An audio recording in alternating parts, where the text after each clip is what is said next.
here with today's Life App, and I'm talking about how to maintain your life on track for success. And all of us are called to be success. We're not called to be failures. We will experience failures. I heard someone say failure is a brutal, ruthless, unrelenting teacher, and it is true. You can go through tragedy, man, you learn. And you can go through hardship, man, you learn. And sometimes we have to, and we create our own valleys by our own choices. I know that by personal experience. But that doesn't mean it's the end. It means that we are empowered to go forward. Someone said this, the harm is not making a mistake, the harm is making it multiple times. We should learn from our mistakes. Sometimes we make them more than once, but we should learn and let it be that relentless teacher that allows us to go forward. That's what Life Apps are all about. You know what? We're empowering you to be a success in whatever you've set your hand to. God may call you to business for a while, then ministry for a while, and then other endeavors. The truth is we're always in ministry. The words licentiousness are used in the Scripture. It's a funny word, isn't it? But, this is what it says in Galatians chapter 5. I read in a previous Life App as well. It is absolutely clear that God has called you to a free life. And licentiousness is this, disregarding any law. That's not what God called us to. Just because we're called to be free does not mean we're called to totally disregard any moral law. There are people that are teaching grace, and this has gone on for, decades really, where they get into a doctrine about grace which essentially says no matter what you do, it doesn't matter because the grace of God covers it. In actual fact, they're correct.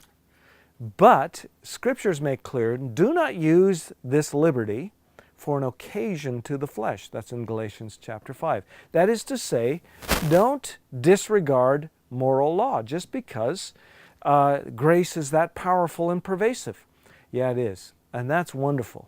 But it doesn't allow us to do that. Why is that? Because when we step outside the boundaries of legitimate moral law, even the laws of this land, there are consequences.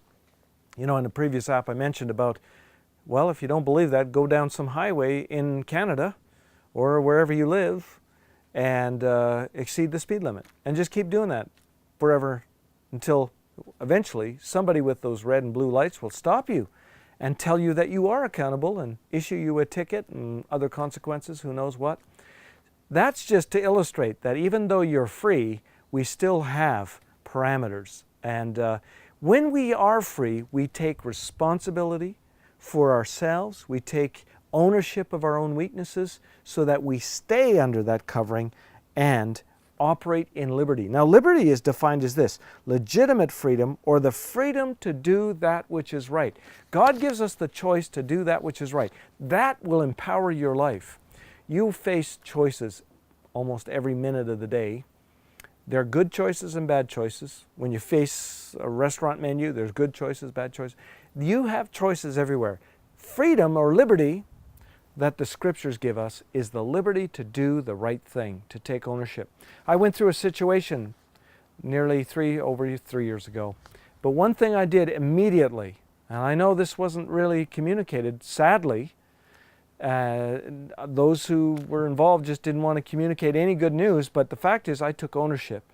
And the fact that Joan and I are married and doing better, I ask her frequently, Joan, would we be married if I hadn't taken complete ownership and made amends?